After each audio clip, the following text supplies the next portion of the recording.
ఎక్కడ కూడా మనోభావాలు దెబ్బతినగా మాట్లాడలే.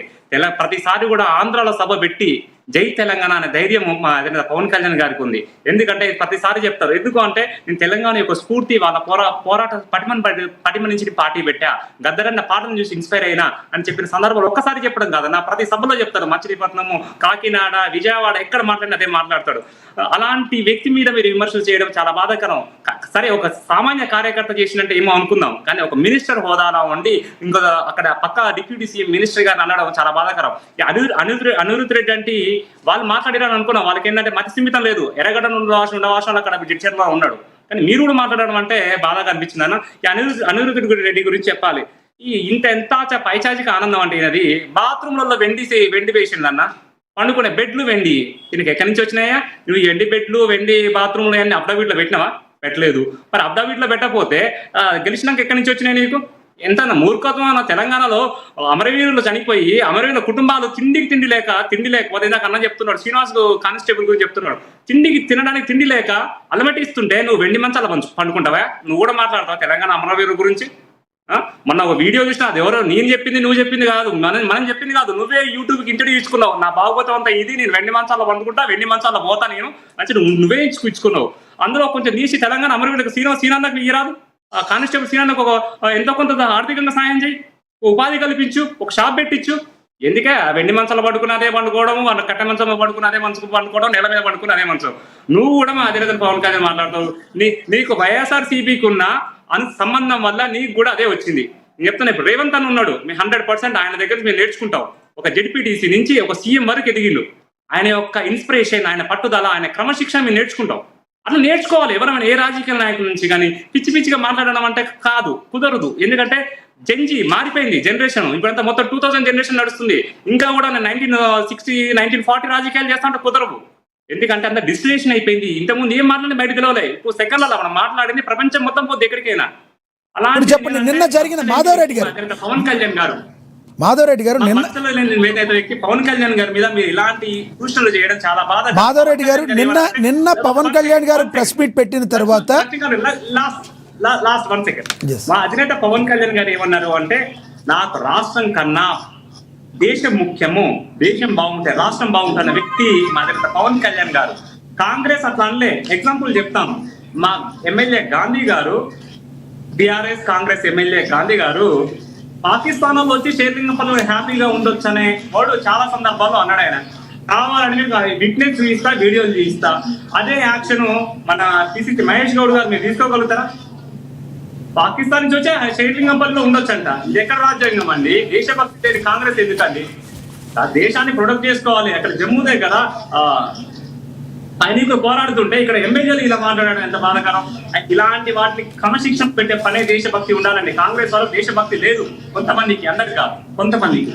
అనిరుద్ రెడ్డి లాంటి వాళ్ళకి, పొన్నం ప్రభాకర్ గారు లాంటి వాళ్ళకి, మరి ఆర్కే పూడి గాంధీ లాంటి వాళ్ళకు దేశభక్తి లేదు. అదే రామ్మోహన్ అన్న కానీ, వెంకటన్న కానీ వాళ్ళు మాట్లాడతారు, పద్ధతిగా మాట్లాడతారు, వాళ్ళు ఒక లైన్ మీద మాట్లాడతారు. అట్లా మాట్లాడాలి. కానీ ఇష్టం వచ్చినట్టు మాట్లాడడం మీరు నేర్చుకున్న వెంకటన్న మీ దగ్గర నుంచి, మీ పొన్నం ప్రభాకర్ గారు, అనిరుద్ రెడ్డి గారు, ఆర్కేపూడి గాంధీ గారు మీ దగ్గర ట్రైనింగ్ తీసుకోవాలన్న క్లాసు ఖచ్చితంగా మీరు ఇవ్వాలి.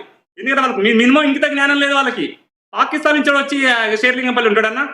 కొంచెం దయచేసి రిక్వెస్ట్ అన్న, పిసిసి మహేష్ కుమార్ అన్న, మీరు వెంకటన్నతోని ఒక 3 రోజులు ట్రైనింగ్ పెట్టించండి అన్న. వీళ్ళకు, మినిస్టర్ గారికి, ఎమ్మెల్యే గారికి, మా షేర్లింగంపల్లి బీఆర్ఎస్ కాంగ్రెస్ ఎమ్మెల్యే గారికి మేము బయట మేము వచ్చి చెప్పమన్నా. వెంకటన్న మంచిగా మాట్లాడతాడు, తెలంగాణ వాది, అందులో డిసిప్లిన్ మనిషి.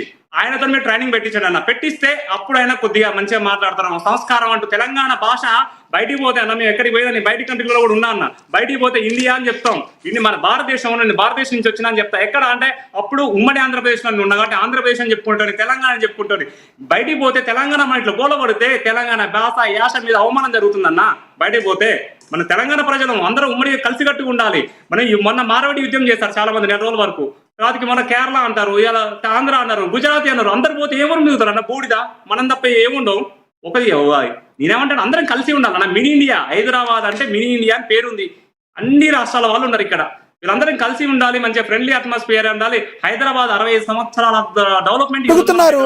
ఉండడానికి వరకు, వెళ్ళడానికి వరకు ఎవరిని అడగలేదు, ఏ ప్రజలు లేదు. మీరు ఇక్కడికి వచ్చి రాజకీయాలు చేయడం అనే వాళ్ళకి ఏం చెప్తారు మీరు? చివరిగా చెప్పండి. రాజకీయాలు చేయడానికి ఇది భారతదేశంలో అంతర్భాగం అండి తెలంగాణ. మా ఆర్కేపూడి గాంధీ పాకిస్తాన్ కాదు, ఇది భారతదేశం అంతర్భాగం. ఇప్పుడు ఇందిరాగాంధీ, ప్రియాంక గాంధీ ఎక్కడి నుంచి పోటీ చేశారండి? అది కాంగ్రెస్ పార్టీ ఎక్కడ పుట్టింది అంటే నేను ఊకే టార్గెట్ చేయడం కాదు. బీజేపీ కానీ కాంగ్రెస్ కానీ జాతీయ పార్టీలు ఎక్కడ పుట్టినాయి, ఎక్కడ దాకా వచ్చినాయి? ఎవరైనా మన రాజ్యాంగం కల్పించింది, అంబేద్కర్ గారు ఇచ్చిన స్వేచ్ఛ, ప్రజాస్వామ్యంలో ఉన్నాం. రైట్, మీ అభిప్రాయం అర్థమైంది. మళ్ళీ వస్తాను, కంక్లూడ్ చేద్దరు కానీ. రామ్మోహన్ గారు కంక్లూడ్ చేయండి సార్, 2 minutes. ఎందుకంటే రాజకీయ ప్రయోజనాలు ఎక్కడ ఉన్నాయనే దాన్ని బట్టి రాజకీయం చేయాలా వద్దా నిర్ణయించుకుంటారు ప్రజలు. నేను ఒక్కరు కాదు. అందుకని అంటున్నాను, ఇప్పుడు డిప్యూటీ సీఎం గా పవన్ కళ్యాణ్ గారు ఉన్నారు. జ్వరం వస్తే హైదరాబాద్కి వచ్చి వైద్యం చేస్తున్నారు. ఆంధ్రప్రదేశ్ ప్రభుత్వాన్ని అవమానించినట్టు ప్రభుత్వం భాగమైన నేను వైద్యం ఎక్కడ చేయించుకోవాలని ఎవరు నిర్ణయించాలంటే ఎవరి ఆరోగ్యం పార్టీ కాదంటలేదు. ఆంధ్రప్రదేశ్ ప్రజలకు ఏ ఆరోగ్యం ఇస్తున్నాడో ఆయన కూడా అదే ఆరోగ్యం ఇస్తున్నారు ఉంటే కరెక్ట్ కదా. మనం మోడీ గారు వచ్చినప్పుడు ఇద్దరిని కలవడం ఇక్కడ కలవకుండా ఎన్ని పిలిపించుకొని కలిసినా ఏం కాకపోతుంది. సరే, పవన్ కళ్యాణ్ గారు జబ్బు పడినాడు, ఆయన కొంత ఆపరేషన్ అయింది, ఆయన కల్పించాడు. చంద్రబాబు నాయుడు ఏ జబ్బు పడినాడు, చంద్రబాబు నాయుడు ఏమైంది కనుక కల్పించాడు. హైదరాబాద్ లో మోడీ ఇద్దరిని కలవడం వల్ల హైదరాబాద్ మొత్తం తెలంగాణ రాజకీయాల్లో ఈ 3 పార్టీలు కలిసి రేపు దాడి చేయబోతున్నాయని తెలంగాణ ప్రజలు అనుమానపడుతుంది. నేను కాదు, అనుమానపడుతున్నాను. దానికి ఇదంతా వచ్చింది అంటున్నాడే. రెండోది, పవన్ కళ్యాణ్ ఎక్కడ సమర్థించండి. ఎక్కడ కూడా అయ్యప్ప గారి లాగా నేను ఒకటి మాట్లాడలేదు. పవన్ కళ్యాణ్ గారు భూమి కొనుక్కోవచ్చాను, ఎంపీఎల్ అయితే కరెక్టే అని. అట్లాగే ఆయన పార్టీ పెట్టుకోవచ్చు, పార్టీలో పోటీ చేసింది, వాళ్ళు కొత్త కాదు కదా. నిన్న ఒక్కటి సమయం, ఇప్పుడు మధురెడ్డి గారు ఎప్పుడు పెట్టాలని మీరు చెప్తారని ఖచ్చితంగా. ఎందుకంటే నిన్న ఒక్కనాడు కాకుండా రేపు ఎల్లుండి ఎప్పుడు పెట్టుకుని అయిపోతుంది. ఇంకోటి ఏంటంటే, ఈ నాగేశ్వర్ గారి ఇష్యూ వచ్చిన లేదా జరిగింది, లేకపోతే నాగేశ్వర ఇష్యూ లేకపోతే ఒక మాట చెప్తాను మధురెడ్డి గారు. నిన్న మనకు పార్టీ ఉంది కదా, జనసేన పార్టీ కార్యాలయంలో నిన్న బ్రహ్మాండంగా తెలంగాణ అవతరణ ఉత్సవాలు చేసి అప్పుడు మాట్లాడితే బాగుండేది అంటున్నాను. ఒక మాట చెప్పడం కాదు, కేవలం అదే అన్ని పార్టీలు చేసినాయి కదా, అట్లే చేసి ఊరుకుంటే అయిపోయింది. నేను ఏమంటున్నాను, నిన్న ప్రెస్ మీట్ పెట్టకుండా తెలంగాణ ఆవిర్భావ దినోత్సవం పార్టీ పరంగా ఇప్పుడు అన్ని వైసీపీ లేదు, ఇక్కడ చేయలేదు. మీ పార్టీ అయితే ఉంది కదా, అన్ని పార్టీలాగా మీరు కూడా చేస్తే బాగుండేది నా ఉద్దేశం. రేపు వేరే వ్యతిరేకంగా నేను ఒక మాట చెప్తాను.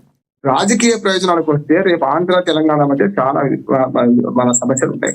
వీటిలో ఆంధ్రప్రదేశ్ ఉప ముఖ్యమంత్రిగా కృష్ణా జిల్లాల గురించి ఆయన మాధవరెడ్డి గారు మాట్లాడుతారు తెలంగాణ గురించి, కాదంటలేదు నేను. తెలంగాణ కరెక్ట్ అయితే లేకపోతే లేదు. కానీ రేపు ఉప ముఖ్యమంత్రిగా ఎటు పద్ధతి చేస్తారు? షర్మిలను కూడా అదే ప్రశ్న అడిగింది చాలా మంది. షర్మిల గారు ఇక్కడ పార్టీ పెట్టి అదే అడిగింది. అందుకని ఏంటంటే, ఏ గూటి పక్షి ఆ గూటికి చేరుకోండి. నిజంగా మాధవరెడ్డి గారు, శంకర్ గౌడ్ గారు ఇక్కడ అధ్యక్షుడు, శంకర్ గౌడ్ గారు నిజంగానే జాతీయ అధ్యక్షుడు కాదంటలేదు. శంకర్ గౌడ్ గారు నిజంగానే ఇక్కడ చేసి ఒక మంచి ఉద్యోగం చేస్తే ఎవడొస్తారని అంటున్నాను. పవన్ కళ్యాణ్ ఒక ఉప ముఖ్యమంత్రిగా ఉండి ఆయన ఈ వైద్యానికి కూడా ఇక్కడికి వచ్చి చిన్న పని కూడా, నేను ఆస్తులు ఇక్కడ ఆత్మలు అక్కడ ఉన్నాయి, ఈ మాట అంటున్నాను. పరిశ్రమగా ఉన్నా కూడా ఆస్తులు ఉండొద్దు అనట్లేదు. కానీ రాజకీయ ప్రయోజనాలు ఎవరి కాపాడుతారనే దాన్ని బట్టి చూస్తారు. గతంలో లోకేష్ కేటీఆర్ మధ్యన పోటీ వచ్చినప్పుడు కూడా నేను చెప్పిన, లోకేష్ గెలిస్తే మన కేటీఆర్ ఇక్కడ మనిషి అన్న, మాధవరెడ్డి ఇక్కడ మనిషి, రేపు పొద్దున శంకర్ గౌడ్ ఇక్కడ మనిషి కాదంటలేదు నేను. కానీ నీ ప్రయోజనాలు తెలంగాణకు అనుకూలంగా ఉంటాయి. తెలంగాణ అంటే వాళ్ళని చంపట్లేదు. నేను కూడా ఇప్పుడు 2 రాష్ట్రాలు అయ్యప్ప గారికి బాగా తెలుసు. 2 రాష్ట్రాల సమస్య మీద నేను ఆరోగ్యంగా మాట్లాడతా, 2 రాష్ట్రాల సమస్య మీద బ్రహ్మాండంగా మాట్లాడతా, అది లేదు.